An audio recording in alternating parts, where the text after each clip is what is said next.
A Él hoy en este lugar. La manera de ser como gratos a Dios es cuando estamos unidos en un mismo espíritu. Y que esta unión en un mismo espíritu sea querer conocer cuál es su palabra y podernos apoderar de ella.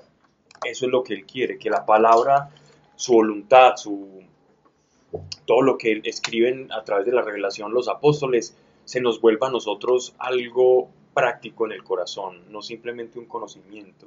Y si estamos todos unidos con esa intención, de aquí van a salir muchas perlas y van a traducirse verdaderamente en acciones. Y vamos a ver que la palabra de Dios verdaderamente es una espada de doble filo, porque rompe, corta, quita engaños, falsedades, muchas veces esquemas mentales que nosotros tenemos. Y por eso es muy importante. Así que vamos a abrirle el corazón a Dios en este momento y a invitarlo, que Él esté acá, buscarlo allí donde tú estás de corazón, que Él nos acompañe en este lugar. Padre, gracias por cada persona, gracias por tu presencia, gracias porque podemos disfrutar de tu presencia, porque somos un grupo, un equipo, una iglesia que ha disfrutado de tu presencia manifiesta, Señor, aquí en este lugar, manifestada a través de todos nosotros, incluso hasta sensiblemente hemos podido experimentarte. Gracias, gracias Padre nuestro, este es tu lugar, somos de tu propiedad y aquí estamos reunidos para que por tu palabra seamos limpiados y conforme a tu voluntad logremos encontrar ese propósito, disfrutar de ese propósito y de aquellas promesas, bendiciones y gracia a la cual hemos sido llamados a disfrutar como hijos tuyos. Padre, este es tu lugar. Que no se diga aquí cosa alguna que no esté de acuerdo a tu voluntad o a tu palabra. Y llévanos, Padre, a que el conocimiento se haga práctico en el corazón y que se exprese en nosotros, Señor, a través de nuestras manos como obras, obras dignas, obras puras, porque tu palabra ha hecho el trabajo, Señor. Ha entrado, ha escarbado en lo profundo y ha sacado toda aquella maleza y podamos expresar la verdad que estamos llamados a hacer, Señor. En el nombre de Jesucristo de Nazaret, nuestro Señor. Amén. Amén. Bien, estamos escudriñando la carta del apóstol Pablo a los Efesios. Ya estábamos en la fase final, estamos en el cuarto capítulo. Esta es una carta supremamente valiosa. Hablábamos la primera charla que si nosotros unimos la carta del apóstol Pablo de los romanos a los romanos y la unimos junto con Efesios, tenemos toda la teología del cristianismo en Romanos y tenemos todo el sentimiento, todo el sentido de identidad de quiénes somos nosotros como creyentes. Porque esta carta no es nada más y nada menos que la hoja de ruta de quiénes somos nosotros. Esto es una radiografía espiritual de cómo es un creyente, qué somos para el mundo, qué somos para Dios y cómo cuando nos miremos al espejo podamos vernos y decirnos. No mirarnos como nos vemos con nuestros ojos naturales, porque la revelación nos dice que nosotros somos otra cosa. Y en la medida en que tú te veas como lo que Dios dice que tú eres, de esa forma tú vas a comenzar a manifestar esa nueva identidad que a través de Cristo y por medio del bautismo recibimos. Y es esta identidad a la que nos tenemos que apropiar, muy acorde como para enlazar con el último retiro que tuvimos hace 15 días, que hablábamos de la iglesia, haciendo mucho uso de esta carta a los Efesios, y es la identidad, lo que esta carta nos va a dar. Entonces, se pueden leer en paralelo la carta a los romanos y la carta a los Efesios. Ya hemos hablado mucho, pues, extensivamente de esta carta. Estábamos hablando de los dones, pero los dones como personas. Es decir, cada parte del cuerpo de Cristo es un don en sí mismo. ¿Qué es un don?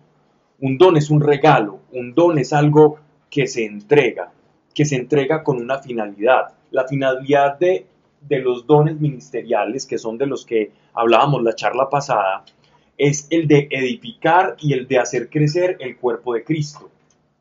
Entonces, cumplen la función de defensas, como hablando del cuerpo, podrían ser las mismas defensas del cuerpo humano, en este caso los apóstoles cuidando de que no entraran doctrinas engañosas para cuidar el cuerpo de Cristo. También cumplen la función de administración, de hacer que fluya, entonces pueden ser glóbulos blancos, glóbulos rojos, siempre están operando a favor del cuerpo humano. De la misma manera, los dones ministeriales sirven para cuidar, para nutrir, para fortalecer y para ayudar a todo el cuerpo. Un ministro o alguien que esté dentro del ministerio como un don es un auxiliador del cuerpo, es alguien que sirve para la función del cuerpo y para su mantenimiento, utilizando y haciendo un paralelo, una analogía con lo que es el cuerpo humano con lo que es la iglesia y nosotros como parte de la iglesia. Todos dentro de la iglesia tenemos una función y una operatividad dentro del mismo. Entonces voy a repetir desde el capítulo 4, verso 7 hasta el verso 16, porque creo que ahí habíamos terminado, ¿cierto? El 14. Okay. Pero para que entremos en contexto y que no nos quede entrecortado. Versículo 7. A cada uno de nosotros ha sido dada la gracia en la medida del don de Cristo. Entonces, esta gracia de la que está llamando el apóstol Pablo es que el que es apóstol o el que ostenta un ministerio no recibe el ministerio, o ninguno de nosotros recibimos ministerio o propósito o funcionalidad dentro del cuerpo de Cristo porque lo merezcamos, por un merecimiento, porque no lo ganemos. Es que yo soy muy inteligente y estudié teología allá en la Gregoriana, en Roma, o yo estudié en tal universidad, hice tantos y tantos posgrados, o por mi coeficiente intelectual, o porque yo soy una persona que ayuna y ora todos los días. De esa manera no se consigue un don ministerial.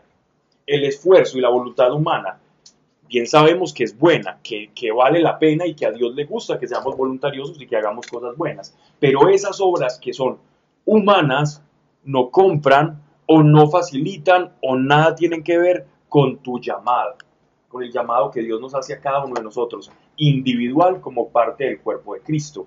Porque dice, a cada uno de nosotros nos ha sido dada la gracia, es decir, el favor inmerecido, en la medida del don de Cristo. ¿Qué quiere decir en la medida del don de Cristo? ¿Qué es una medida? Dios proporciona dentro de lo que es el cuerpo de Cristo, porque el cuerpo de Cristo no es ilimitado. El cuerpo de Cristo tiene un número de personas. El número de creyentes o de la iglesia no es un número que se extiende como los decimales de pi. El número de creyentes, el número de la iglesia no va hasta el infinito. El número de la iglesia ya está. Dios ya sabe cuántos son su iglesia. Los que han de nacer, los que ya no están con nosotros y los que están entre nosotros. Dios ya los conoce y es un número determinado.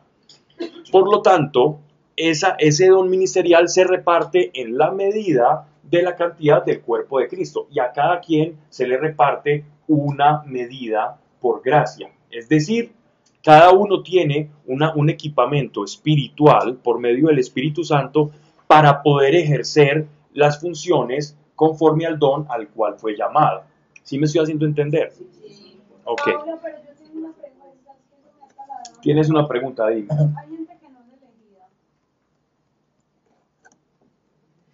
Eso no está en la gran comisión. Pues hay unos que están llamados a la gran comisión y otros... Para el ministerio, no todos. No todos son llamados al ministerio. Imagínate, donde todos estuvieran llamados al ministerio, entonces, ¿dónde compro unos zapatos? Voy a donde el odontólogo y resulta que dice, no, yo no ejerzo la odontología, todos nos fuimos al ministerio. No hay. Deben de haber zapateros, deben de haber artesanos, orfebres, ingenieros, todo. ¿Cierto? Estamos hablando aquí... Hasta orfebre. Hasta orfebre.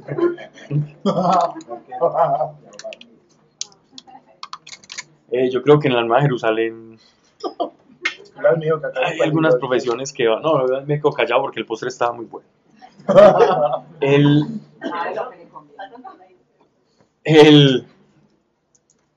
El llamado ministerial no es para todos, porque en el cuerpo humano, imagínate donde todos fueran glóbulos blancos, Donde todas las células del cuerpo humano fueran glóbulos blancos, no existiría el cuerpo humano, ¿cierto? Hay pies, hay manos, hay ojos, cada quien depende en la medida de su función. Y cada órgano tiene unas instrucciones, ¿cierto? Que desde el núcleo de las células envía una instrucción y se van reproduciendo conforme a la forma y a la funcionalidad, ¿cierto? Eso es lo que llamaban los griegos la teleología, la funcionalidad o el propósito de cada cosa. Y eso es lo que opera también en la iglesia como un cuerpo. Entonces, ¿todos son llamados? Sí, todos son llamados a Cristo, pero la elección, hay una participación de la voluntad del hombre en decidir aceptar ese llamamiento o no, pero es una decisión, digámoslo así, como pasiva. Es decir, el hombre no participa en la salvación, el hombre simplemente la acepta o no la acepta. El hombre abre la puerta o la cierra, pero la salvación es ofrecida a todos, pero no todos la van a recibir. Y ya lo hemos visto, hay muchas personas que no reciben la gracia. En nuestro Señor se encontró con personas que directamente rechazaron la gracia, y a eso es lo que llamaban el pecado imperdonable en el Evangelio de Mateo. ¿Cuál es el pecado imperdonable? Es atribuirle las obras que son inherentes al Espíritu Santo, la salvación misma que se te presenta, con prodigios, con milagros, con señales, con bondad, con eficacia de que Dios está aquí, y fuera de que yo estoy viendo eso, atribuyo al demonio o a Satanás aquellas obras que son la gracia de Dios, el Dios entregándose a sí mismo, literalmente hablando. Eso es el pecado contra el Espíritu Santo. Pecado contra el Espíritu Santo no es la blasfemia ordinaria, no es decir, cuando yo blasfemo, digo cosas en una rabieta o un chiste. Eso es de muy mal gusto, pero el pecado contra el Espíritu Santo es cuando yo directamente estoy rechazando la gracia que se me presenta casi que humillada y con señales. A cada uno de nosotros ha sido dada la gracia en la medida del don de Cristo. Es decir, el apóstol Pablo está hablando sobre los dones ministeriales, por lo cual dice, está hablando refiriéndose a un salmo, subiendo a las alturas, llevó cautiva a la cautividad, es decir, subiendo a las alturas nos liberó, llevó la palabra cautividad, es decir, el encierro, la cárcel, que significa el pecado para el hombre, la imposibilidad de acceder a Dios, esa cautividad en la que estaba el ser humano, Dios la llevó cautiva. Es decir, Dios encerró lo que nos encerraba. Eso es una forma, es una hiperbolización, una frase muy, muy clásica en los semitas, en los judíos, es llevar a un extremo una expresión para hacer resaltar una verdad. Llevó cautiva la cautividad, repartió dones a los hombres. Entonces aquí lo interesante es ver cómo unir esas dos frases. El llevar cautiva la cautividad, el liberarnos, que tiene que ver con el repartir dones a los hombres, cómo el apóstol Pablo vincula una cosa a la otra. Y esto es interesante y es hasta un poco misterioso, pero es como si Cristo se empoderara de la victoria sobre este mundo y al entronizarse en el cielo como resucitado, entonces Él tiene todo el derecho de repartir dones a los hombres, de ejercer una nueva creación, de ser el iniciador, el comienzo, el alfa de una nueva creación. Así como en Adán empezó una creación, en Cristo comienza otra creación. Entonces, Adán recibió dones de parte de Dios y nosotros, como con nuestra naturaleza caída, recibimos también de parte de Dios dones, ¿cierto? Aquí se están refiriendo a dones, tanto carismas como dones ministeriales.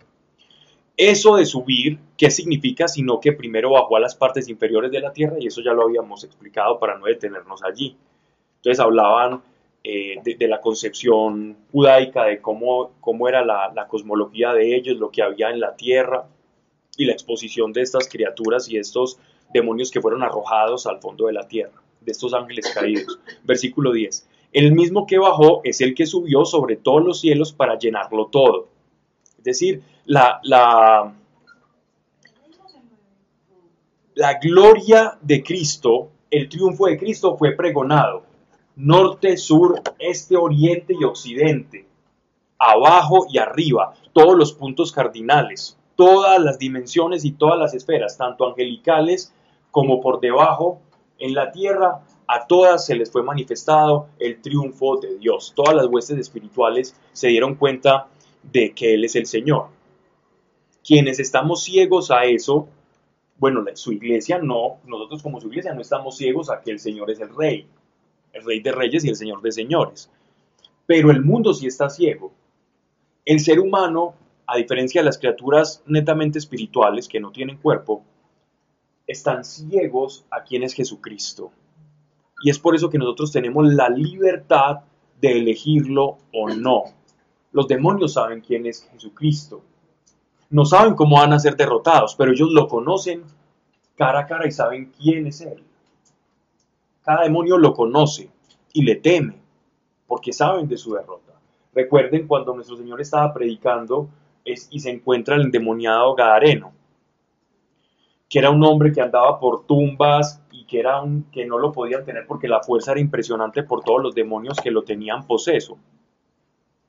Y este hombre tiene un encuentro con nuestro Señor y los demonios le dicen: ¿por qué, hijo de Dios, por qué nos vas a atormentar ahora? Si todavía no es nuestro tiempo. Ellos ya saben, primero, quién era Él, y sus apóstoles apenas estaban reconociendo quién era Él, ya llevaban un par de años caminando con Él, y todavía no sabían quién tenía al frente, pero los demonios que ven en la esfera espiritual sabían quién era el Señor. Y es más, le dicen: todavía no ha llegado nuestra hora, sabiendo que tienen una hora, que su tiempo está determinado, ellos lo saben. Y entonces le pide que por favor siquiera los deje entrar a una piara de cerdos. Y los cerdos, que no pueden contener una conciencia de un ser pensante, de un ser intelectivo, entran en un estado caótico, se enloquecen y se tiran por un precipicio.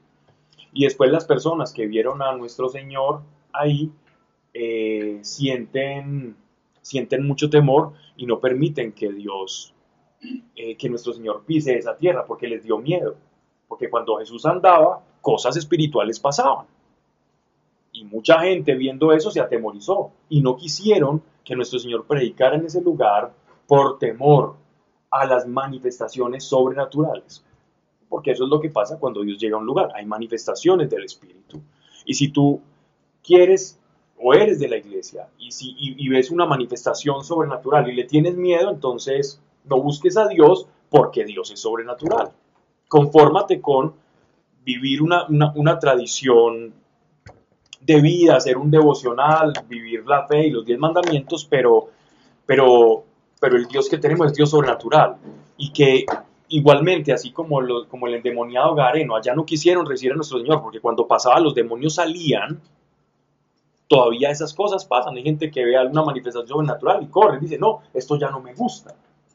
Pero entonces, ¿a qué Dios estás buscando? A un Dios que no hace cosas sobrenaturales. Entonces, ¿qué clase de Dios estamos buscando? Un Dios natural. Entonces, búscate un buen libro. Busca los libros de Lao Tse o los libros de filosofía. Un libro de filosofía espiritual bien bonito, que te hable bien lindo. Tú eres bueno, tú eres digno.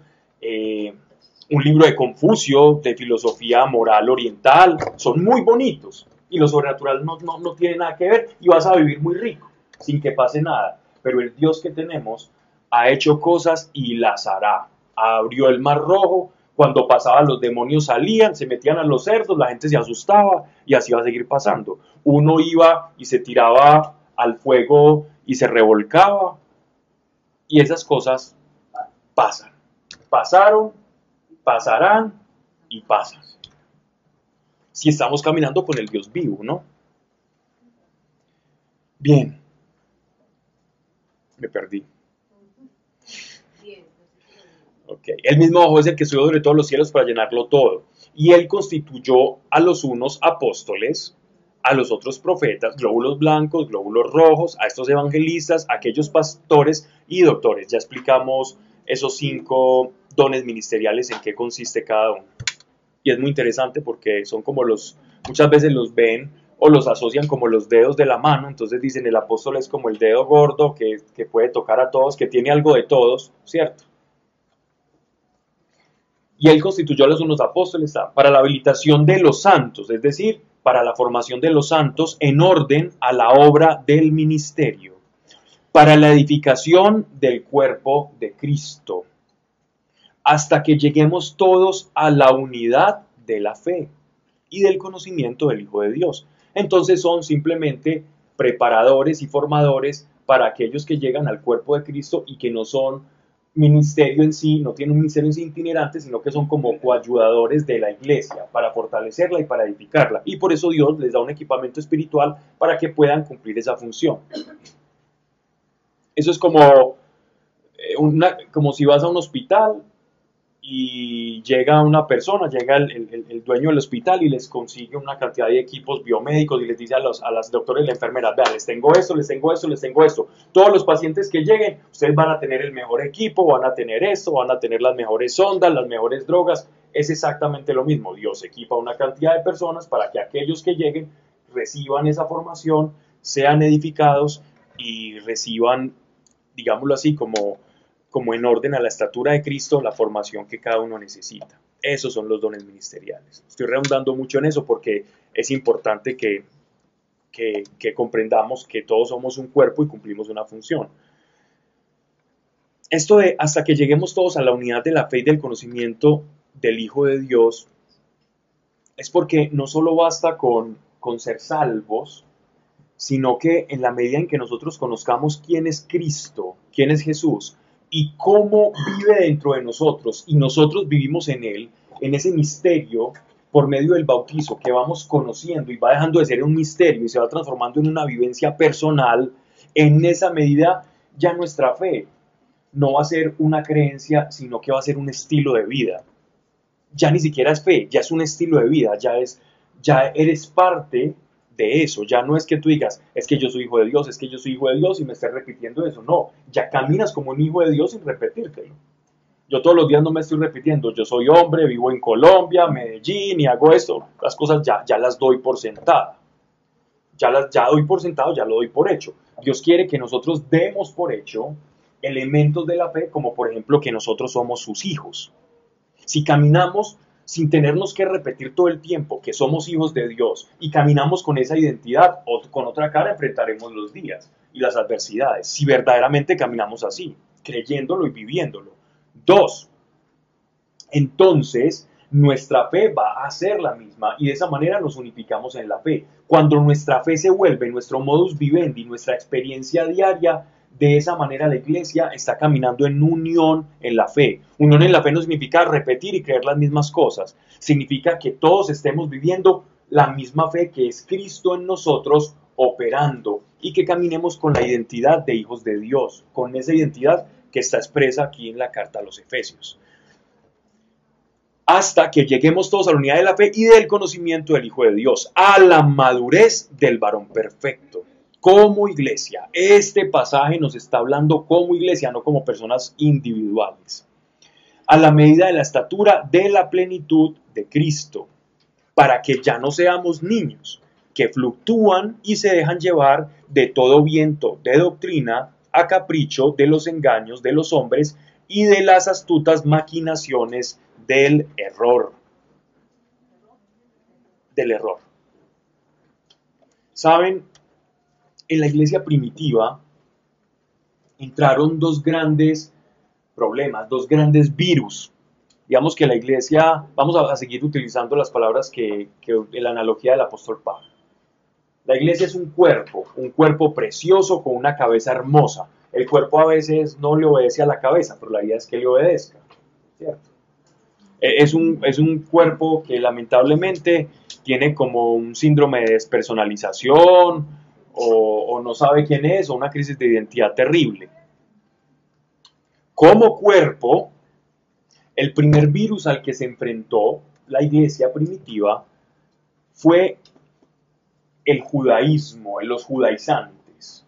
¿Quiénes eran los judaizantes? El primer virus que tuvo que enfrentar la iglesia.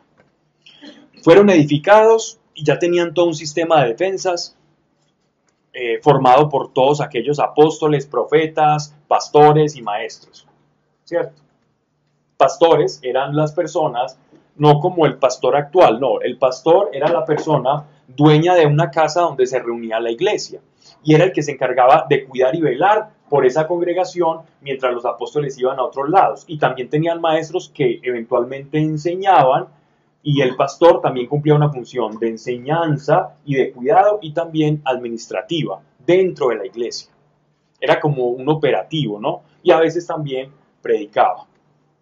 Entonces, ya estaban instruidos, ya tenían alimentos, ya tenían defensas, ya tenían cómo combatir, ¿no? Estos glóbulos blancos ya estaban funcionando.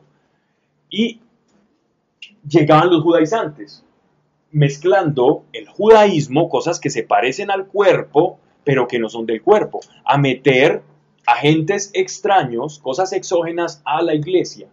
Y empezaron diciendo, no, venga, es que la gracia sí, la gracia llega hasta un punto, señores. ¿En qué consiste la gracia? En que ustedes eran gentiles y ya hacen parte del pueblo de Abraham. Pero ojo, que para ser parte del pueblo de Abraham no solo basta con el bautismo. Ustedes tienen que circuncidarse. Y ustedes mujeres tienen que hacer esto y esto y esto. Y ustedes mujeres no pueden estar en la iglesia. No, ni que se les ocurra. Ustedes no pueden hacer este tipo de cosas. Ustedes tienen que guardar el Shabbat. Ustedes tienen que cumplir todas las fiestas de novilunios y todas las festividades judías. Y entonces, algunos muy bien intencionados, pero no fortalecidos en la fe, no viviendo la experiencia y la identidad que ya debían tener, entonces cuando llegaban esos patógenos, esos agentes externos, empezaban a dudar y decían, wow, sí, qué bonito, qué tipo, cómo habla de bien, este rabí es muy, se conoce la Biblia de principio a fin. Yo soy un griego, yo ni siquiera sé hebreo, no sé arameo, y me explica todo el significado de cada palabra. No, yo le creo. Y comenzaron a infiltrarse esos falsos maestros dentro de la iglesia y a pervertir y a inyectar ese virus. Y el virus, para poder entrar, tiene que parecerse en alguna forma a algo que el cuerpo acepte. Los virus, si tienen una forma ya excesivamente desconocida, inmediatamente van a ser atacados, ¿cierto? Pero hay muchos virus que se camuflan. Y esos son los virus más efectivos, se camuflan y entonces pasan de largo, las defensas del cuerpo no se activan, y eso pasó con los judaizantes porque se parecían al cristianismo, se parecían a la iglesia.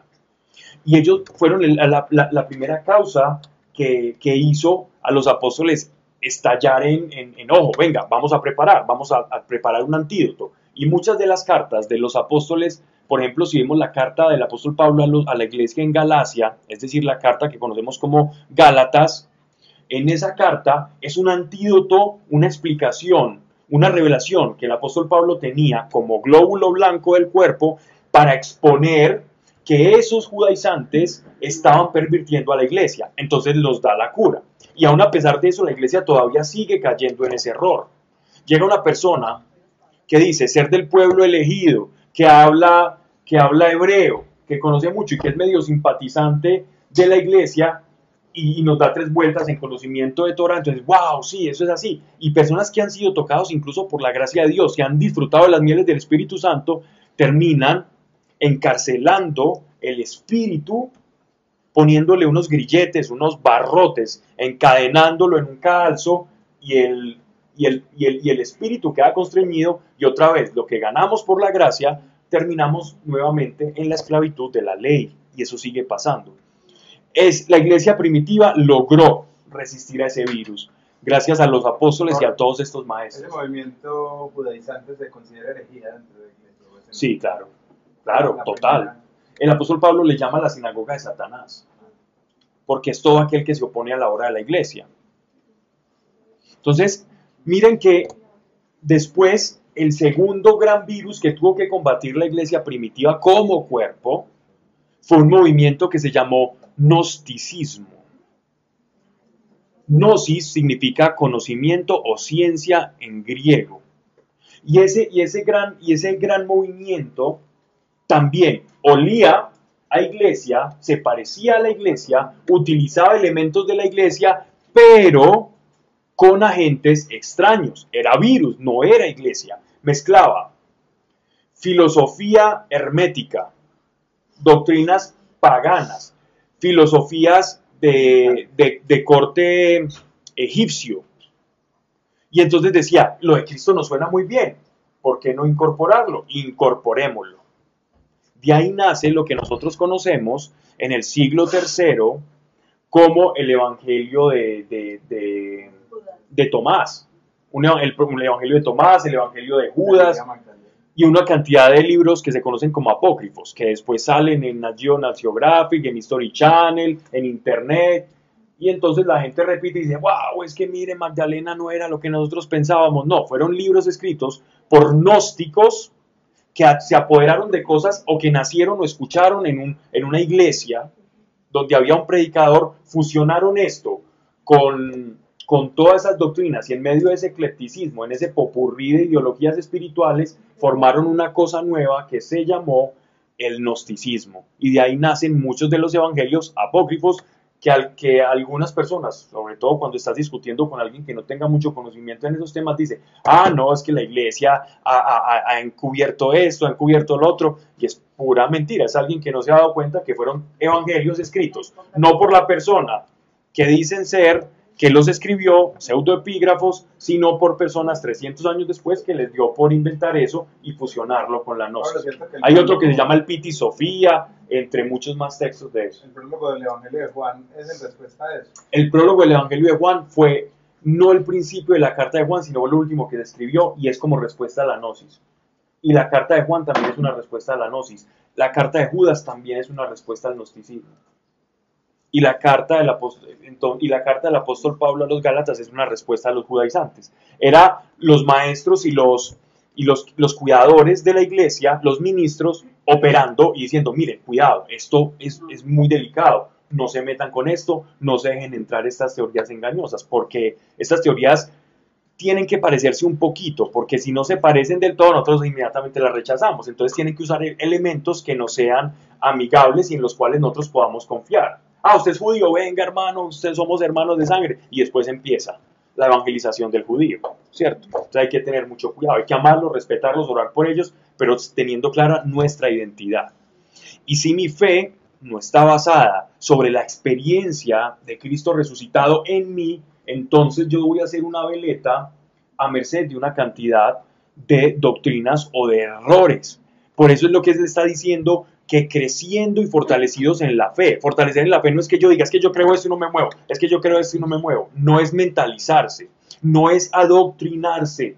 Ojo, muchas veces confundimos la fe con adoctrinamiento. Nosotros no somos unas personas que recitamos una cosa y de ahí no nos salimos. Eso es adoctrinamiento. Nosotros experimentamos al Dios vivo, la iglesia debe experimentarlo al Dios vivo y producto de esa experiencia de que Cristo es real y opera en nosotros, nace la fe a la que se está refiriendo aquí la palabra de Dios. No es producto de adoctrinamiento, de repetir algo e introyectarlo. Es que yo me voy a mover de esto porque eso es lo que dice acá. No, es porque yo lo experimento. Esa es la fe viva, esa es la fe de la iglesia, esa es la fe que Dios quiere que nosotros vivamos y experimentemos.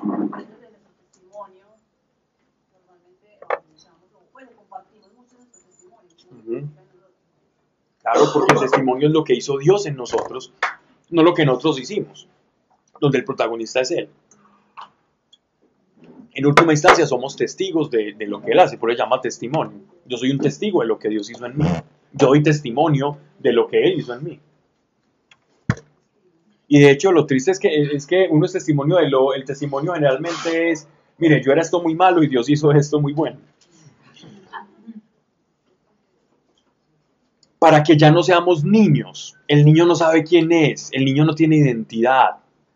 El niño no se está refiriendo a alguien que no tenga conocimiento, se está refiriendo a la identidad. Usted a un niño usted le puede decir, yo soy un carro, y él dice, bam, bam, y sale, bueno, eso es una moto, y sale como una moto.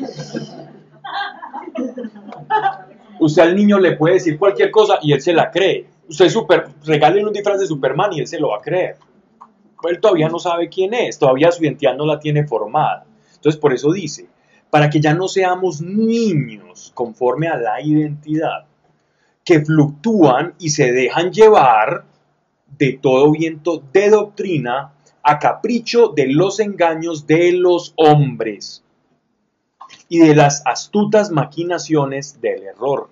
Tienen que ser astutas porque obviamente tienen que parecerse, oler y verse como iglesia, como palabra de Dios para que sean disfrazados. Ese es el éxito del New Age o del movimiento ecléctico que es la nueva era. La nueva era te habla de cosas buenas. La Biblia y Jesús habla de cosas buenas. Entonces, alguien que está inmerso en la cultura del New Age te va a ver predicando y va a decir, oh, qué bonito, amigo, todos somos light workers, somos trabajadores de la luz y muy buenos, simplemente pensamos diferente, pero todos estamos como en la misma sintonía. El que se ríe es porque la tiene.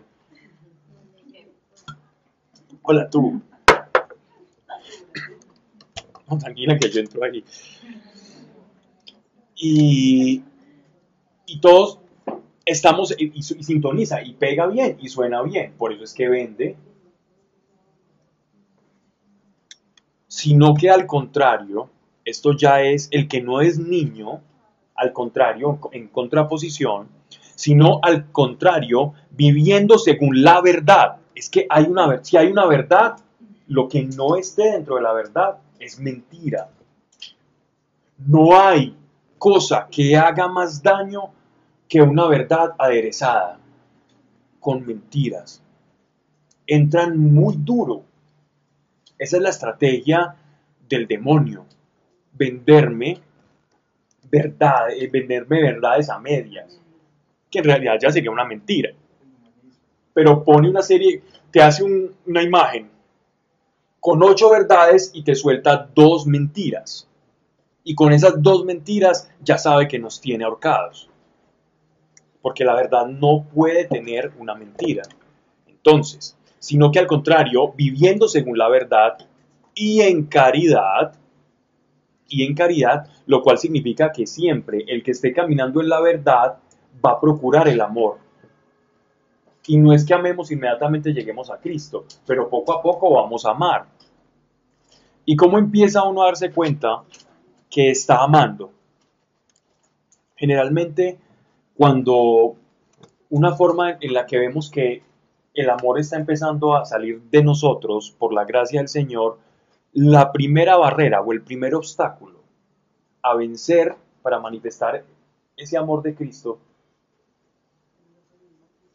es el no juicio. Es lo mismo, el prejuicio, el juzgar antes de, ¿sí? Es el juicio. Porque todo juicio implica que hay un prejuicio del tema del que estamos hablando. Es eliminar el prejuicio. Es la primera. Sobre todo hacia el otro, ¿cierto? Ya no juzga, uno prioriza. Exactamente. Ya uno no puede, uno sabe que no puede. Algo te lo impide. Puede que la primera vez sintas la barrera, no lo voy a hacer, y lo hagas y la lengua te lleve. La segunda vez también. Pero hay algo en tu interior que te está diciendo, que te hace sentir incómodo con esto. Y te hace, no voy a juzgar, voy a esperar. Yo no tengo el panorama completo. Yo no soy juez. Yo no soy juez ni de mi propia causa, ni de nadie. Y yo no puedo ser juez porque mi juicio, siendo una persona tan imperfecta, va a ser un juicio imperfecto. Por lo tanto, que mi juicio va a ser mentira. Y yo no quiero vivir en la mentira. La primera capa para vencer, que necesita el amor, es el juicio. Y eso y empieza a caer. Ahí les dejo la tarea para la segunda.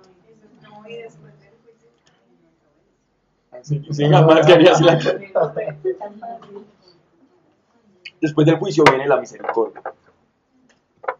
Y después viene otra, pero esas sí las dejo. La misericordia.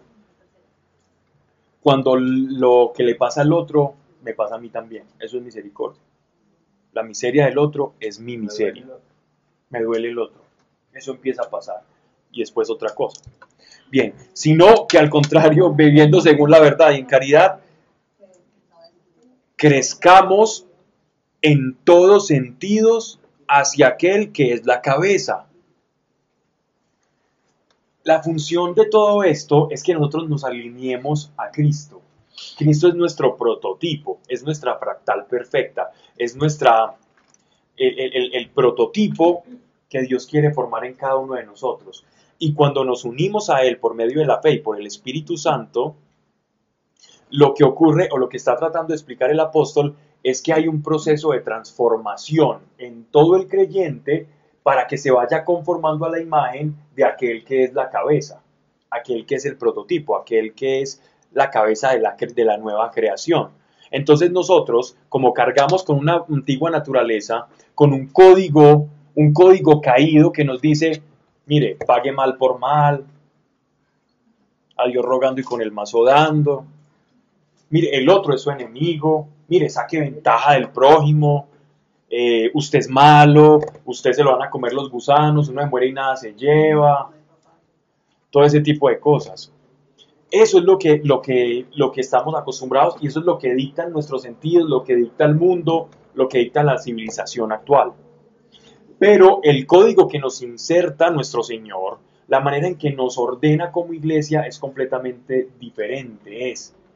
Ustedes son elegidos, ustedes son santos, ustedes son pueblo de sacerdotes, profetas y reyes, ustedes son mi creación, ustedes han sido perdonados, ustedes han sido redimidos. Yo tengo planes para ustedes de grandeza y de riqueza y no de pobreza. Mi voluntad es buena, agradable y perfecta.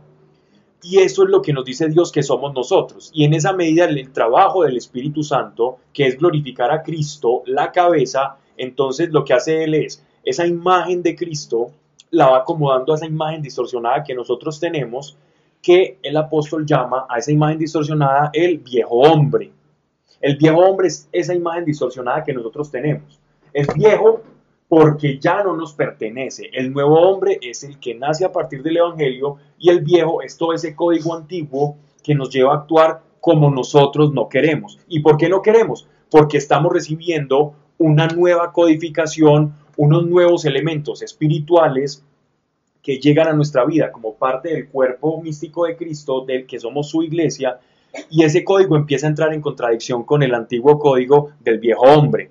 Y esa contradicción, cuando existe esa contradicción entre el viejo hombre y el nuevo hombre, ¿saben cómo se le llama eso? Se le llama conciencia. Nosotros generamos conciencia en el momento en que existe una contradicción entre el viejo hombre y el nuevo hombre. Cuando el nuevo hombre nace en nosotros y se encuentra con las tentaciones, con las manifestaciones, con las inclinaciones de la naturaleza caída del viejo hombre, se produce en nosotros un fenómeno que lo produce el Espíritu Santo, que llama conciencia de juicio, de justicia y de pecado. Y esa conciencia de juicio, justicia y de pecado no es nada más y nada menos que nuestro nuevo hombre está empezando a obrar en nosotros. ¿Quién no tiene esa conciencia de juicio, justicia y pecado? Aquel que no hace parte del cuerpo y entonces simplemente hace cosas malas y se arrepiente por las consecuencias y no por la conciencia. ¿Sí me hago entender con eso? Aquel que no ha nacido de nuevo se arrepiente por las cosas. Si yo hago esto malo, no, esta persona se me va a enojar, qué pesar, y voy a vivir maluco, o no me conviene. También puede tener eso sin necesidad de ser. Sí, porque somos hechos a imagen y semejanza de Dios. Entonces todavía en el viejo hombre todavía hay una imagen pero distorsionada de Dios, que cada vez se distorsiona más y se va alejando más de Él. Sí puede existir, claro, porque somos hechos a imagen y semejanza de Él. Pero con el nuevo hombre, con el nuevo nacimiento, esa conciencia se clarifica y se intensifica. Pero ¿qué dice el apóstol Pablo? En la medida que nos alejamos de Dios, esa conciencia se va apaciguando, la del antiguo hombre, porque está destinada a que se distorsione cada vez más. ¿Sí me estoy haciendo entender o no? Sí. Ok. Es decir, el viejo hombre estaba caído, pero no éramos demonios arrastrándome por la calle, matándonos los unos a los otros, aunque un poquito. Pero no así, pero no al extremo, ¿cierto? Habían actos de misericordia, habían personas buscando la verdad, hay gente honesta, pero esa conciencia no te alcanza, sino que se va distorsionando y se va distorsionando. Y llega alguien que te venda algo bueno, y por ejemplo, una persona muy bien portada, muy bien manejada, idealista, con ideales altruistas, y de pronto que ayuda al prójimo, que sirve en fundaciones, etcétera, etcétera, un filántropo. Y de pronto llega alguien y le dice, no, muy bueno, sí, hay que luchar también por las mujeres para que tengan el derecho sobre su propio cuerpo, y sí, somos muy buenos, vamos a suministrar abortivos y todo eso para que la mujer se libere y se emancipe, y lo que es una inclinación buena de ayudar, está permeada por una maldad muy grande que es matar, ¿cierto? Exactamente, entonces una verdad por una metida con una mentira y termina haciendo un daño terrible. Entonces por eso esa conciencia no es la que nos sirve, la que nos sirve es la que nos pone el Espíritu Santo. Esa es la verdadera conciencia que nos dice esto es bueno o esto es malo. Porque nuestra vieja naturaleza no sabe distinguir qué es lo bueno y qué es lo malo. Lo intuye por la funcionalidad social. Hombre, si yo mato a mi mamá, si yo le pego, pues me voy a quedar sin mamá y yo no peleo con la cuchara. Otro pensará, si yo hago esto, no, entonces no me conviene. O son buenos por convención social, porque es mejor estar bien en sociedad, como un contrato social, el libro aquel, ¿cierto? Entonces, pero no en función de una bondad nata que nazca del espíritu, como una esencia espiritual, sino como un convencionalismo simplemente social para que todo funcione y opere bien. Correcto. Respira.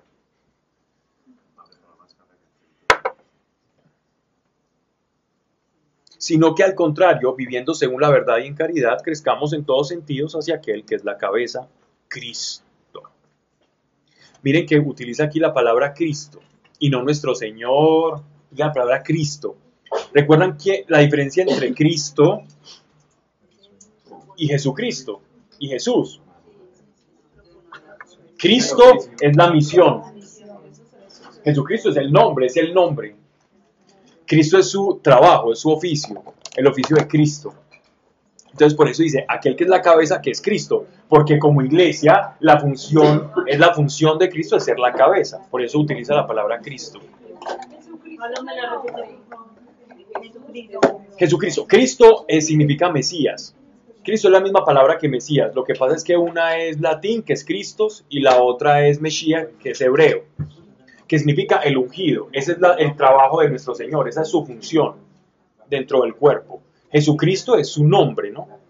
Que es Salvador, pero Cristo es el trabajo de Él, ¿no? Es ser Cristo, ser el Mesías. De quien todo el cuerpo, trabado y unido por todos los ligamentos de su ministración, según la actividad correspondiente a cada miembro, todos no somos iguales dentro de la iglesia, iguales en funcionalidad, no en valor. Nosotros somos diferentes. Nosotros no, eso de que todos nos parezcamos y seamos igualitos es lo más terrible que se le ha vendido al ser humano. Hombres y mujeres son iguales, no somos iguales. Vaya, discuta con un amigo y arreglan ese problemita en 2 contados, pero vaya, discuta con una mujer y verá que no somos iguales. No somos iguales. Entre 3 o 4 contados. Y por lo general terminas perdiendo o admitiendo tu error para que todo quede bien. O más bien cediendo. O cediendo. No. ¿No? No pasa eso. Yo de una le doy la razón. Por eso no pasa, no alcanza a pasar. Sabio, Luigi. Sabio. Pero va a empezar a pasar. Un amigo me decía que dejó de pelear con la esposa cuando aprendió 3 verbos, 3 palabras mejor. Sí, mi amor, tienes razón. Y ya se acabaron los pleitos y las discusiones en esa casa y me decía, Pablo, eso es maravilloso, es como magia.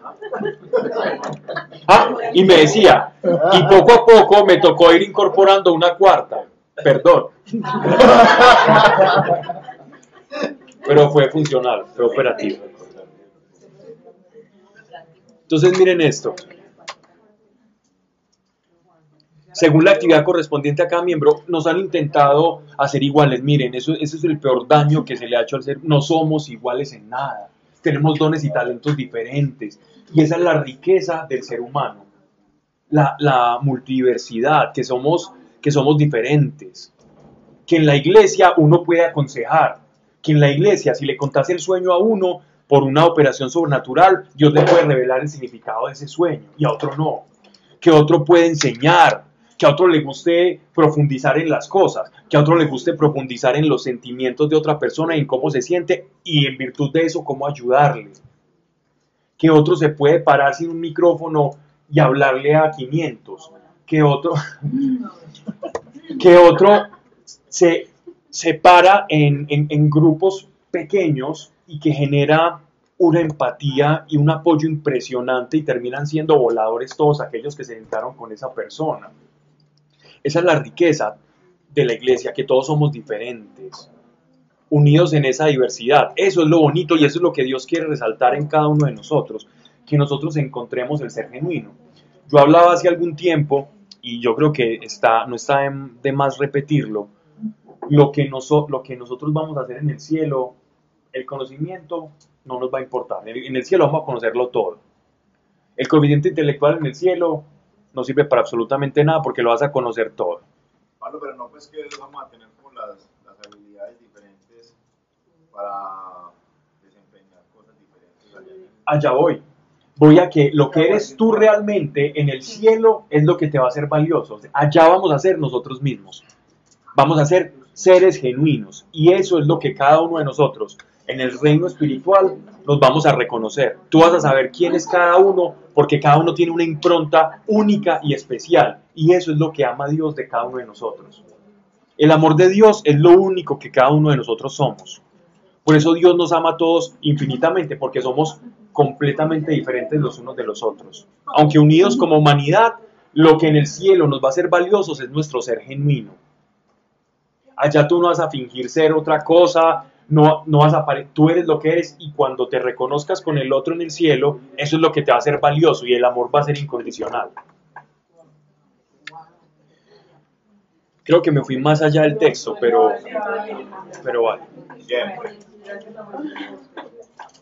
Volviendo aquí a la tierra, sino que al contrario, viendo según la verdad y en caridad, crezcamos en todos sentidos hacia el que es la cabeza Cristo, de quien todo el cuerpo trabaja unido por todos los ligamentos de su ministración, según la actividad correspondiente de cada miembro, diferentes actividades, va obrando su propio crecimiento en orden a su edificación en la caridad. El termostato del crecimiento espiritual es el amor. Quiero saber cómo estoy yo en la iglesia. No miremos ni los dones del Espíritu. No miremos el conocimiento. No miremos cómo habla de un tema. No nos dejemos llevar por esas fachadas. No miremos cómo predica. Eso no da a entender el crecimiento de una persona en el Espíritu. El termostato, el termómetro. Así como cuando tú miras la fiebre del niño, quieres saber cómo estás en orden a la edificación en la caridad, en el amor o en el cuerpo de Cristo. Ponte el termostato y mira cuánto estás amando. Y no hay amor sin el otro, ojo. Pero a todos. A todos, claro, y en especial al enemigo. Ayer me tocó probarme en eso. Bien, sigamos. Iba mal, pero terminó bien. Ya que ahí vamos. Con más razón. Es que es muy fácil amar a la iglesia, es difícil amar al que no es iglesia. Y ahí está el premio. ¿Qué crees tú?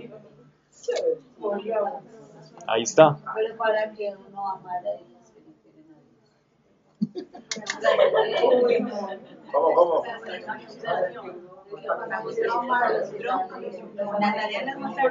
Para llamar a los que no aman a Dios, para llamarlos a Dios, ¿no? Correcto. ¿Quién es tu prójimo? ¿Quién es el prójimo? Todos. El prójimo es todo. Él no dice, ama a la iglesia como amas al Señor. Él dice, ama al prójimo como a ti mismo. Y a Dios sobre todas las cosas con todo tu corazón y con toda tu mente. Y al prójimo es todo. También. Nada de lenguaje es incluyente aquí. Bien. Palabras en femenino y palabras en masculinos. Pablo, viendo que el hombre no se logrará llegar al punto de amar a todos. ¿Qué crees tú? Es una gracia. En especial a la que tienes al frente. por gracia. Vaya, ahora se limita. Mira, es por gracia, pero yo puedo ser un obstáculo para la gracia. De hecho, el obstáculo para la gracia soy yo. uno mismo. Claro, Tu libertad, el uso de tu libertad es el obstáculo de la gracia.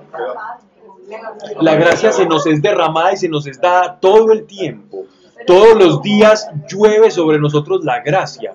De nosotros depende recibirla y que fluya o cerrarla. Pero, como digan en el retiro, como uno tiene un corazón perverso y engañoso, por eso es que se aleja. ¿Sí o qué? La vieja naturaleza jala. Bien, si se puede, sí. ¿Es fácil? No. Pero produce resultados satisfactorios, sí, siempre. Cuando tú amas, sientes que liberas, porque la verdad nos hace libre. Y el amor y lo que tú eres en tu nueva naturaleza es eso, es amar al prójimo. Sea el prójimo es su enemigo también. Pero uno como, es que a mí, perdón, uno como hace, por ejemplo, Queriendo. pero como hace, Para lo que me vas a preguntar, queriendo. no, Uno habla pero con si actos. usted llega y dice, una Uno persona, habla con actos. Sí, claro.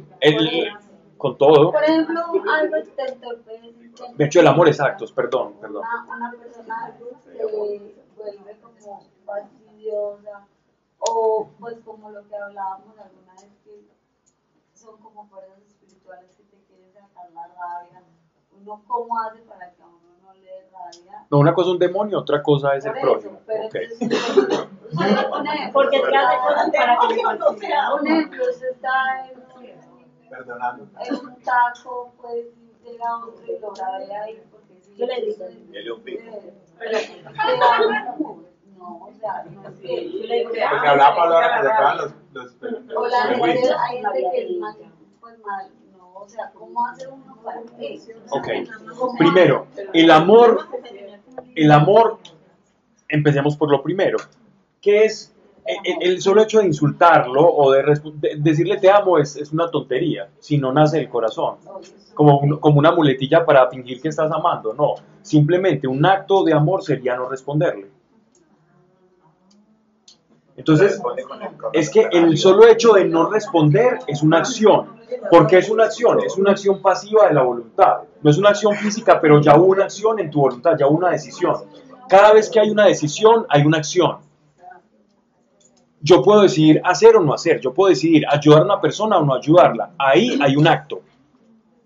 Acción. Hay una decisión. La decisión es un acto. Pueden ser un acto manifiesto o un acto de la voluntad. Lo que Dios ve es el acto de la voluntad, el acto de la decisión. Ya si se manifiesta, es un acto pero perfecto. algo que te produzca, pues, entonces, que te exaspere, que te vuelva, que te vuelva, o sea, cosas así que uno no pueda controlar, por más que yo me cae. Esta discusión me recuerda a una discusión que tuvieron los apóstoles con el Señor. Me recuerda como si hubiera estado allá.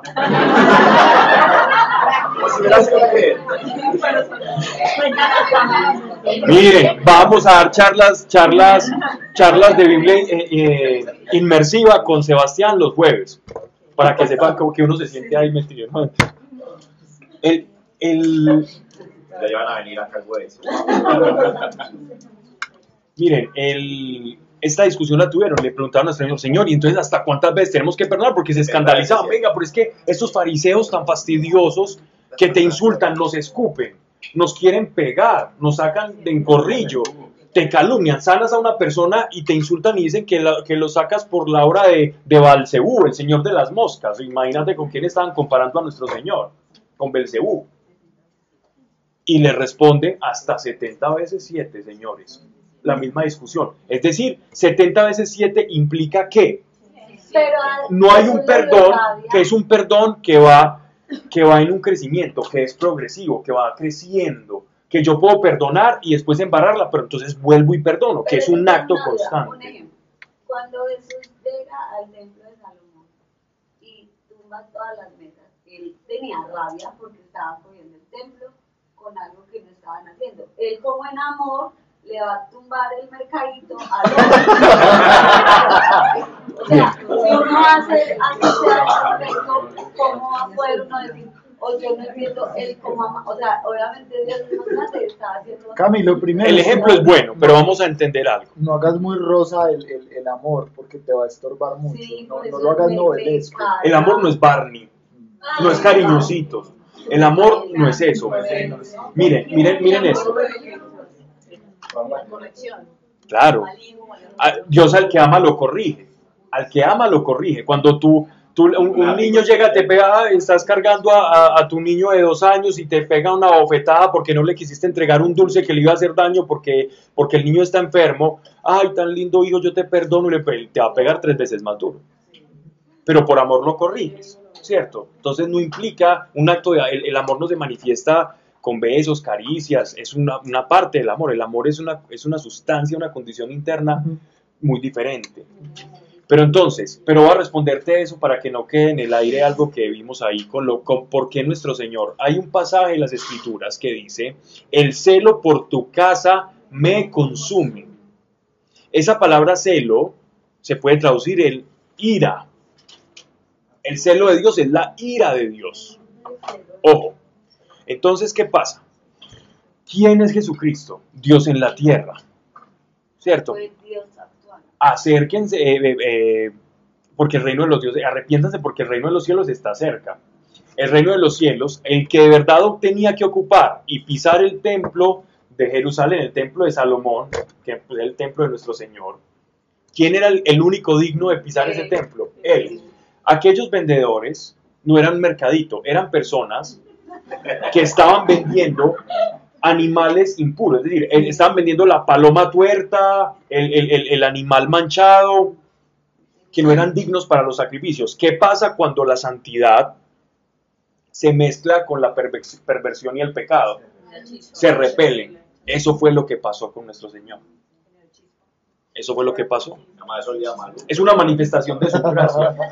Es una manifestación de su gracia y de su gloria. Lo mismo que pasaba cuando el sacerdote entraba impuro. Antes fue más condescendiente. Antes no cayó ahí. Sí. Y quién sabe qué pasaría. Muchos ahí se pudieron haber convertido y arrepentido y cambiado su forma de pensar. Dijeron, wow, este Señor, este Jesús que hace milagros y dice todo esto, nos está condenando. Entonces seguro fueron a pedir perdón o a buscar a decir a los apóstoles, vea, ¿qué hacemos? Nosotros estamos arrepentidos. Y hasta muchos de ellos terminaron siendo la primera iglesia, la iglesia primitiva, con dones del Espíritu Santo, llenos del Espíritu Santo y después predicando. Pero no, hasta allá no nos llega la historia, pero podemos atar cabos. No. Ya se ve. Pues el amor puede ir solamente en un sentido. Pues yo puedo amar, pero el otro no.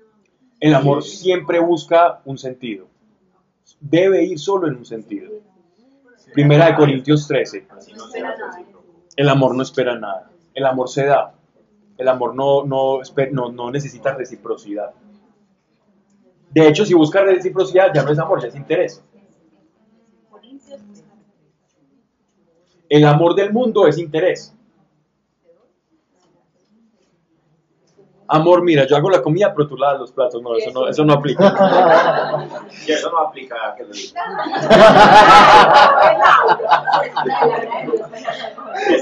Laura, 2 charlitas más y un problema conyugal aquí. Yo grabado y escrito, ya me volví. Qué peligro, Pona. Yo cocino en tu lado. Como come poquito. La traste ya.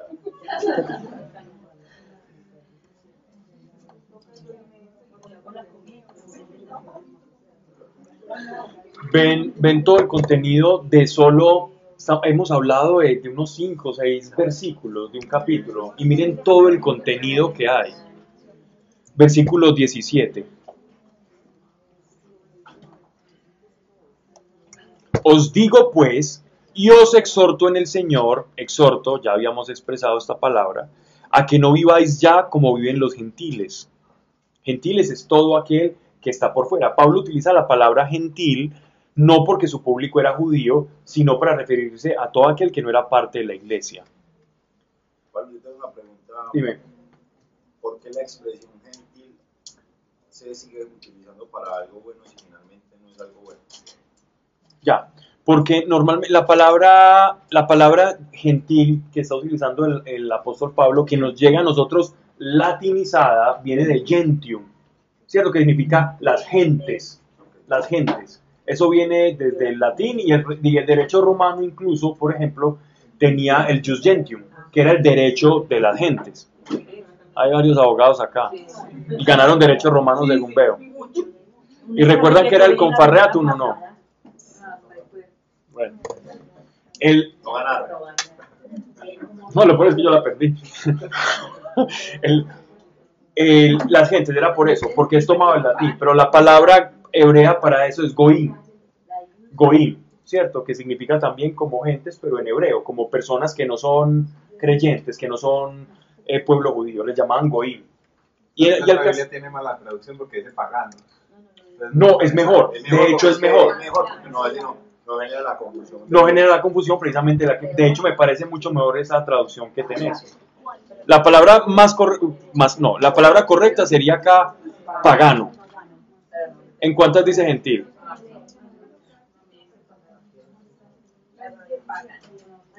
Pagano para no generar esa confusión, ¿cierto? Porque gentil se utiliza como del judío hacia el... Ajá. No, pero está bien. Ya teniendo la explicación, cada vez que la leamos, pues va a estar bien. No hay malas traducciones, solo hay una por ahí rondando un poquito. Pero el resto todas son muy buenas traducciones, dependiendo del uso que le vamos a dar a la Biblia que tengamos.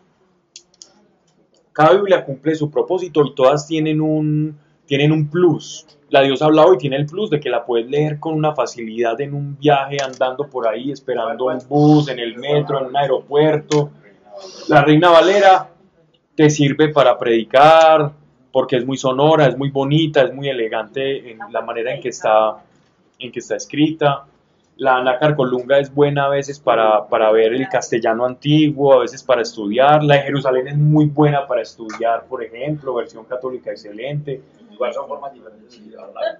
Sí, claro. Y más que todo es para el uso, Luigi, como para qué la quiero usar. Si la quiero leer de corrido para estudiar, hay versiones que se me dan más fáciles en el estudio y hay otras que para leer de corrido me van a ser muy útiles. Biblias malas no hay, dependiendo de para qué la necesite. A corregir. Pero es que esa ya no se considera Biblia, eso es una aberración. No, eso no. En la vanidad de sus... Porque ya está cambiada, es decir, le quitan el prólogo de Juan, inyectan palabras que no están en las traducciones para que se adapten a sus concepciones teológicas, y eso es terrible. En la vanidad de sus pensamientos, entonces, os digo pues y os exhorto en el Señor a que viváis ya no como viven los gentiles, en la vanidad de sus pensamientos. Los pensamientos del viejo hombre. El viejo hombre tiene unos esquemas de pensamiento conformes al mundo. Y esos esquemas de pensamiento pueden parecer buenos, pero no provienen de la fuente. Y todo lo que no provenga o nazca del Espíritu, no es la verdad y no es bueno. Por más que parezca, por más que huela, no es bueno si no viene del Espíritu. Lo que nace de la carne, carne es, y lo que nace del Espíritu, espíritu es. Espiritual es aquel que es guiado por el Espíritu, carnal es todo aquel que es guiado por la carne. ¿Qué me está guiando a mí? Eso determinará si soy espiritual o carnal. No, es que no he leído espiritual. El espiritual. Con E mayúscula. Con E mayúscula. En la vanidad de sus pensamientos, versículo 18. Oscurecida su razón. Oscurecida significa que puede haber algún grado de luminiscencia. Algo tenue ahí, pero ya está oscurecida. Entonces, lo que produce de ahí es algo medio bueno que parece bueno, pero el resto está dañado, como el ejemplo que les ponía. Con las personas que luchan por cosas y por ideales, pero en realidad están en contra de la misma vida. Ideal que la mujer decida sobre su cuerpo. Es un ideal que uno dice, bueno, eso es bueno, dar como una libertad y toda esa cosa. Ideal de la libertad, bueno. Pero ¿cuál es la consecuencia de ese ideal? Matar. Entonces es un ejemplo para ver cómo una persona que tenga ciertos ideales en realidad puede estar haciendo todo lo contrario a lo que su ideal le está mandando. No siempre. O las intenciones pueden ser buenas y los mecanismos de lo que está haciendo terminan siendo malo. En la vanidad de sus pensamientos, oscurecida su razón, ajenos a la vida de Dios. ¿Por qué ajenos a la vida de Dios? Porque no son guiados por el Espíritu Santo. Entonces están ajenos a la vida de Dios. Por su ignorancia, O sea, ignoran este tipo de cosas espirituales y la ceguera de su corazón. Su corazón anda ciego, entonces busca anclas en cualquier cosa. Embrutecidos, y esta palabra me gustaría verla en algunas de sus traducciones. La que yo tengo acá dice embrutecidos, dicen entorpecidos. ¿Qué dice?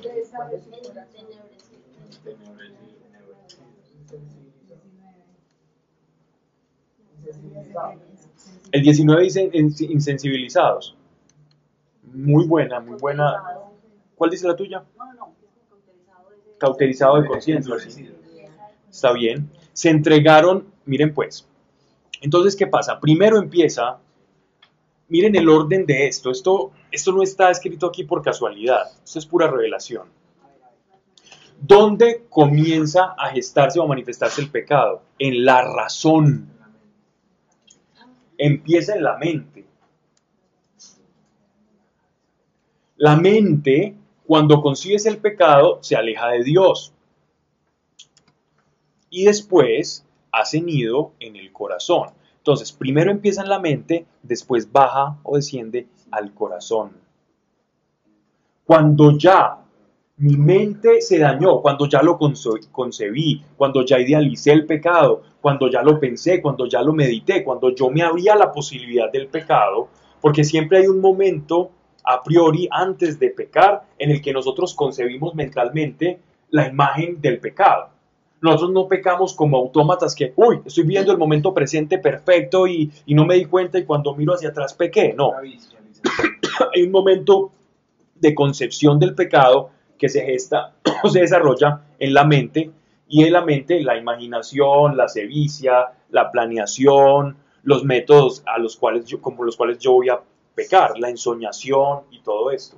Todo pecado tiene antes de una ensoñación, una fantasía que se desarrolla en el pecado. Yo veo ese dinero y ya empiezo una maquinación, ¿cierto? Bien sea de cómo lo voy a conseguir o qué voy a hacer con eso. Y llámese eso, o podemos extrapolar eso a cualquier pecado. El pecado nace, se gesta en la mente.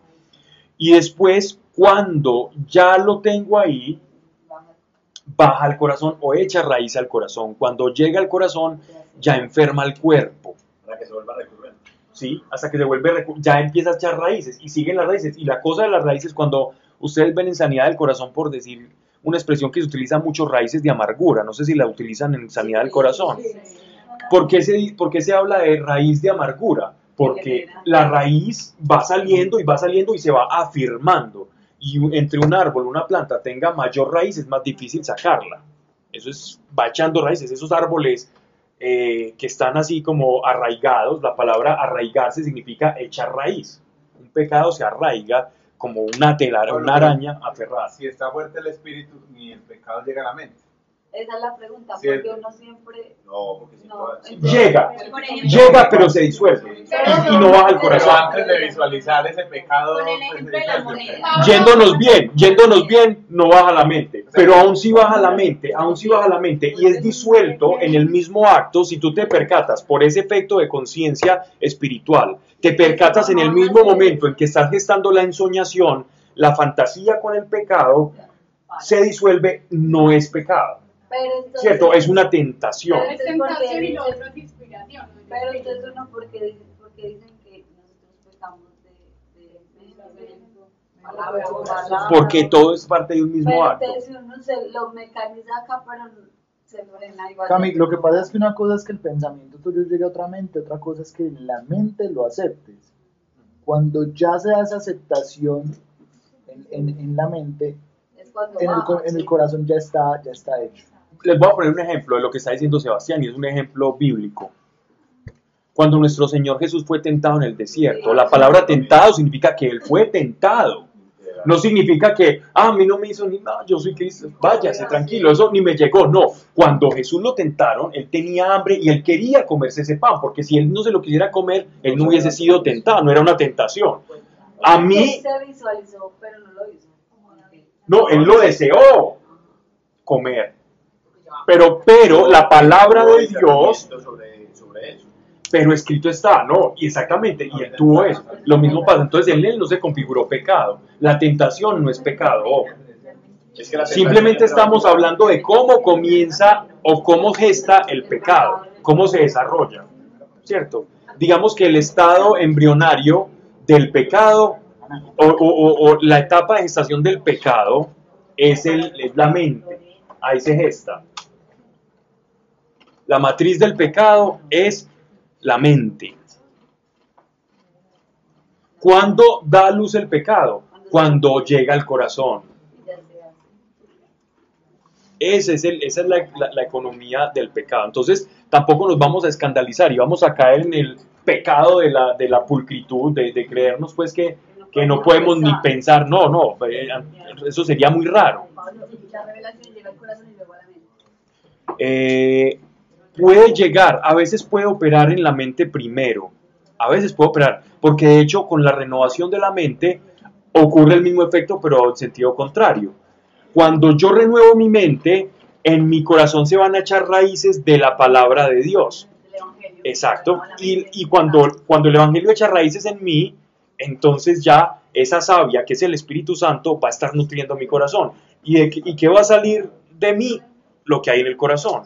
Lo que hay en el corazón del hombre es lo que el hombre es. Entonces, no hace impuro al hombre lo que entra, sino lo que sale, porque lo que sale es lo que yo soy y determina si estoy impuro o no estoy impuro. La palabra nefesh o corazón es el asiento de las emociones, el asiento del alma, en el sentido hebraico, ¿no? Miren pues, entonces, y la ceguera de su corazón. Ya hablamos cómo nace el pecado, y esto es una revelación impresionante, porque nos lleva a nosotros a comprendernos. Recuerden que la carta a los Efesios es sobre nuestra identidad, y la identidad tiene muchos componentes, que somos como hijos de Dios, y también qué cosas nos pasan a nosotros que van en contra de esa identidad. Las cosas las maquinamos, y entonces el problema, si empieza en la mente, la mejor manera de llevar la vida cristiana es conociendo mi mente, mis pensamientos, mis inclinaciones, ¿cierto?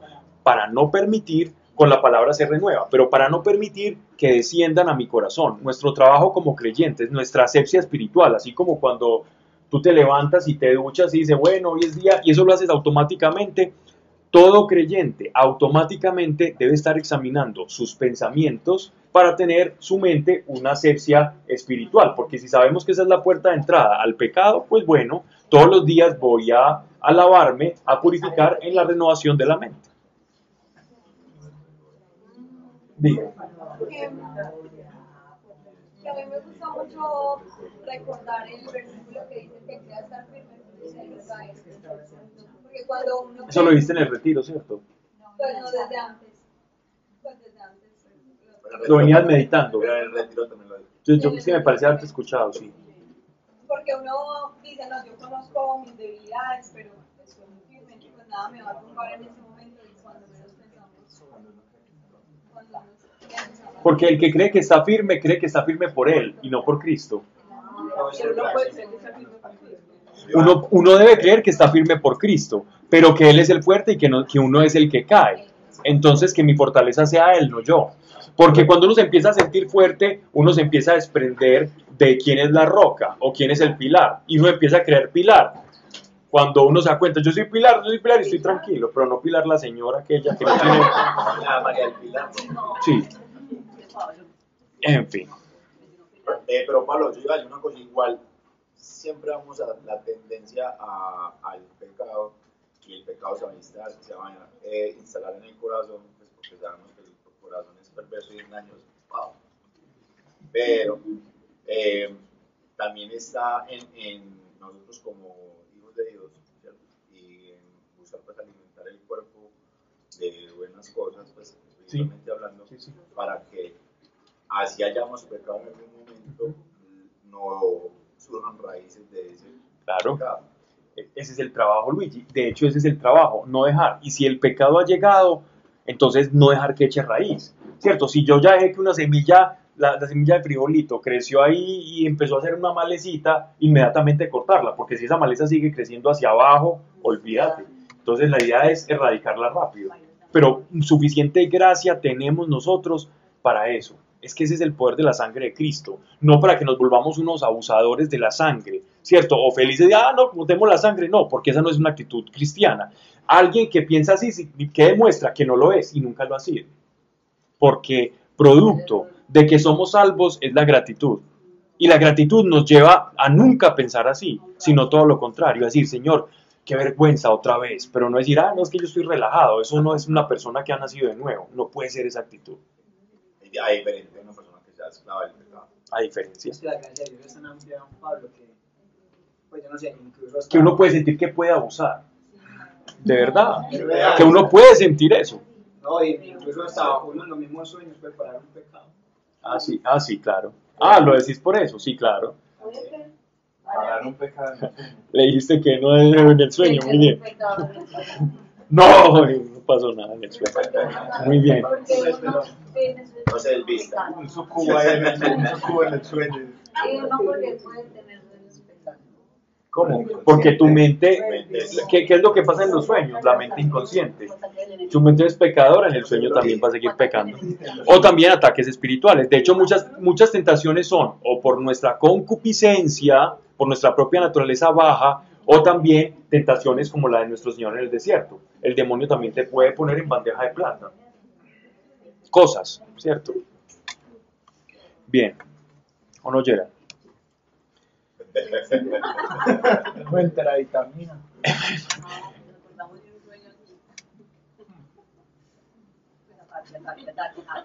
Embrutecidos se entregaron a la lascivia. Embrutecidos, es decir, enceguecidos se entregaron a la lascivia. ¿Qué es que la palabra lascivia? ¿Qué texto les traduce a ustedes como lascivia? Estamos en el verso 20.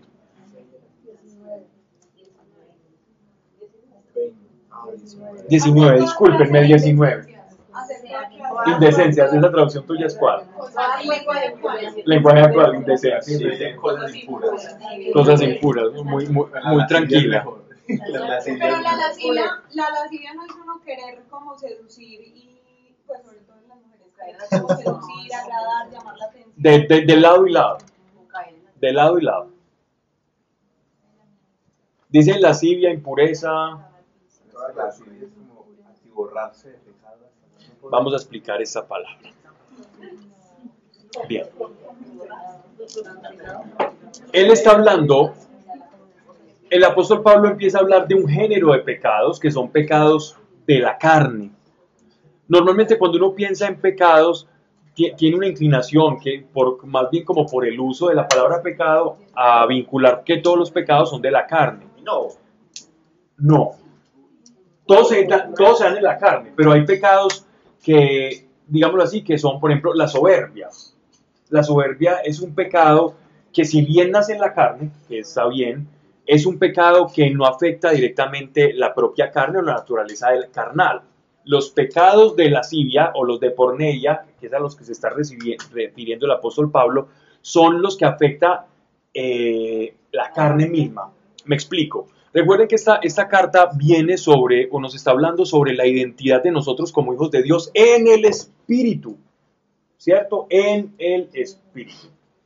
Si bien, entonces, cuando tenemos el corazón entenebrecido o nuestra vieja naturaleza carga todavía con una imagen distorsionada de nuestra verdadera naturaleza.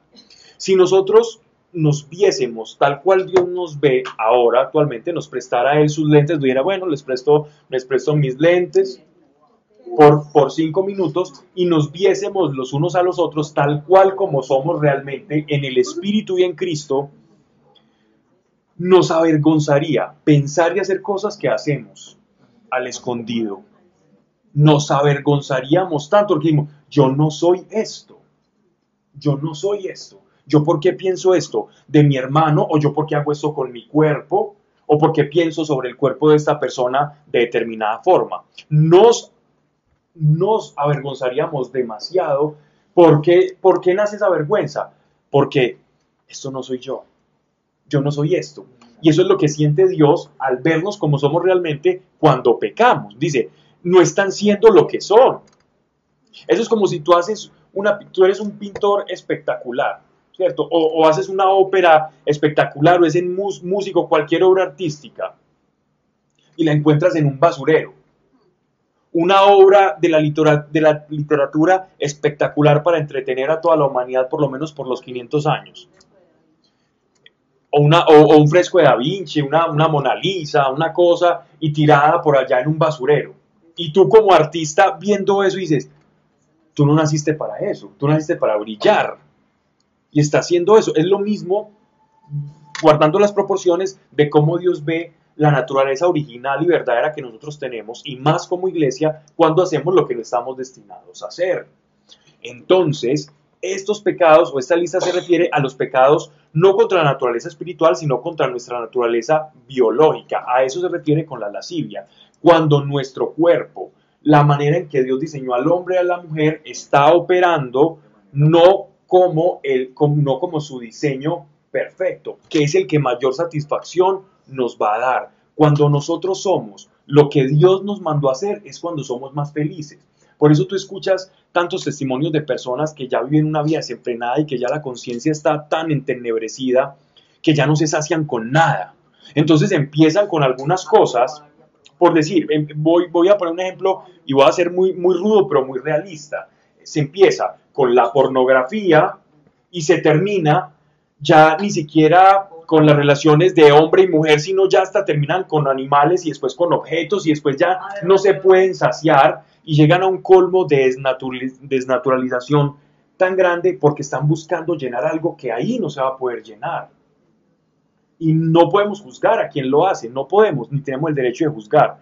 Tenemos la obligación de entender y de comprender que están llenando el mismo vacío que nosotros sabemos con qué lo llenamos, que es con Dios. Entonces podemos extenderles una mano y saber que nosotros fuimos sacados de allí o de otra razón en algún momento. Pero llega hasta tal momento que ya ni siquiera sienten incomodidad por lo que están haciendo, pero sienten el vacío. Incomodidad es decir, saber que está malo. Y esto no está malo, simplemente sienten un vacío insaciable y terminan en una degradación de la naturaleza. A eso se le conoce como la lascivia, a la degradación de la finalidad de la naturaleza humana. Uno abre una puerta y después se abre otra más grande y después otra y después otra y después otra. Hasta que eso termina siendo un círculo vicioso y después escaparse es difícil porque ya ha echado raíces. Pero bendito el Señor que suficiente poder nos da por su gracia, que si nos arrepentimos, Él nos puede sacar si estamos ciclando o viciando en este tipo de cosas. Él nos puede sacar. Si le pedimos ayuda y nos sentimos mal de verdad, Él nos puede sacar y ayudar. De verdad. Él ayuda porque Él quiere que tú seas lo que realmente eres, no que hagas cosas de lo que tú no eres. Y no es que estemos, cuando decimos eso, no es que como dicen, no, es que estoy ofendiendo a Dios. No, no es como esa ofensa como de que Él está bravo, sino que es la ofensa de aquel que está viendo lo que tú eres y cómo se desperdicia tu verdadero ser. Pablo, pero por ejemplo, pues estás diciendo que Dios ayuda al que se arrepiente y de verdad lo siente. Pero por ejemplo, muchas veces tomamos el ejemplo de la persona que mata, que se le volvió un hábito hacerlo y no va a seguir matando y no va a sentir ese... Cauterizó su conciencia ese. Exacto, pues, y no va a sentir como ese dolor que sintió, por ejemplo, con el primero. Él de pronto dice, yo no quiero seguirlo haciendo, pero me da igual hacerlo. Ese no se va a poder arrepentir.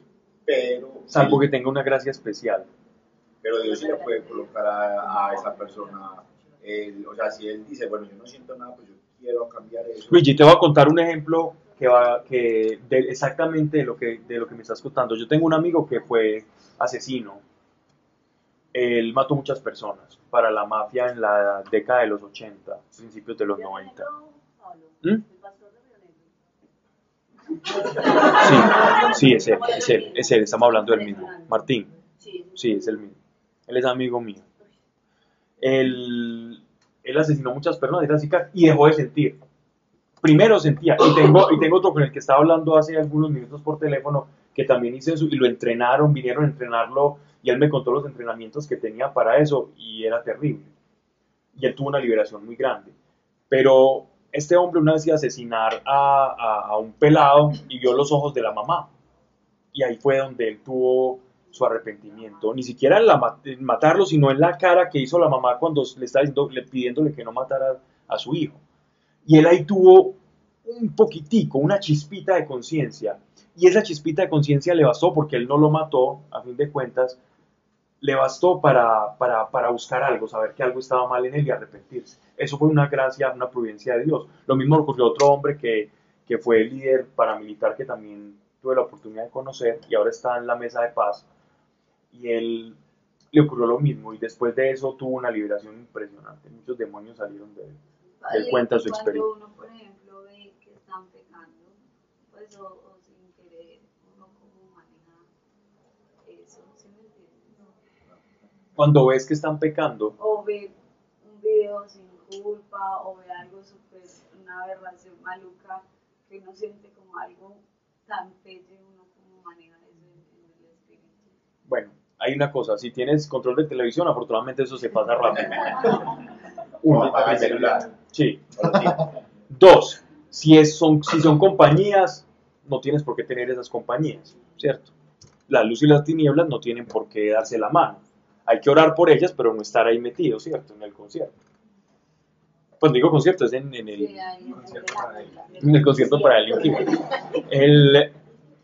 Y lo otro simplemente no, si pasó de paso, uno darse cuenta de que el mundo está así, y, oh Dios, gracias a Dios Señor por tu sangre y porque me has librado y me has sacado de eso, también saca a esas personas, porque van a ser más felices. No es por mojigatería, esto no es mojigatería, esto es de verdad buscar la plenitud y la felicidad no está en desnaturalizarnos, la felicidad está en naturalizarnos, en encontrar nuestra naturaleza. 9:30, avanzamos algunos versículos, pero todavía tenemos mucha tela que cortar. Pero fue súper productivo. Okay. Vamos entonces vamos a orar, vamos a entregarle este espacio a nuestro Señor. ¿Cómo se llama Laura Lacho? Cecilia Acevedo. Vamos a orar por las intenciones de una persona que le han descubierto un cáncer, pero que sabemos que tenemos un Dios sobrenatural y que su poder sanador está. Ahora estamos un segundito.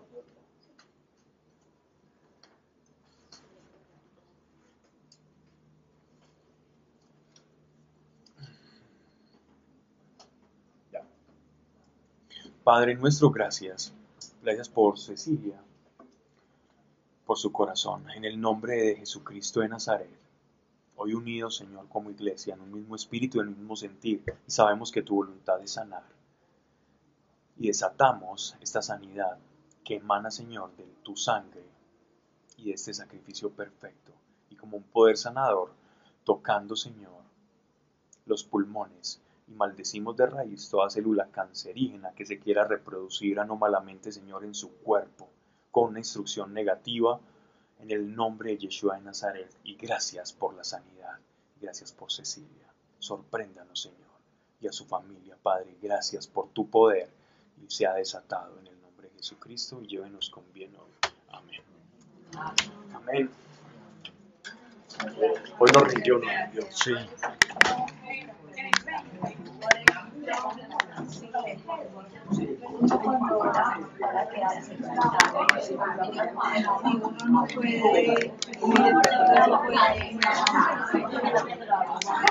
O es que no es parte de